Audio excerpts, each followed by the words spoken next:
اهلا بيكم في ما تيجي اقول لك اكل شيء.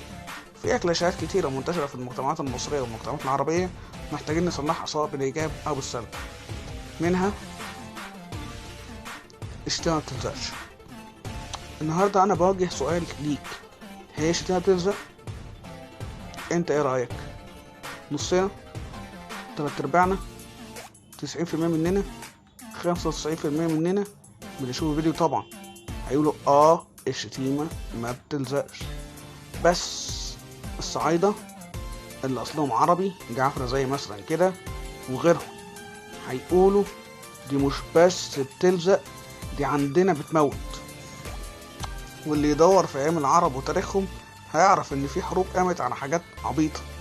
حروب قامت على ناقة، على واحدة متضايقة، على واحدة نحس، على حد زعم واحد، حد اتكبر كده ونفخ مناخيره وقال مفيش زيي ويا ارض تهدي معليك يأدي. فالعرب قرروا يهدوه او يهدوا الارض عشان يعرف انه معلهاش قده فعلا، بس تحتها بقى تحت الثرى او الثريا.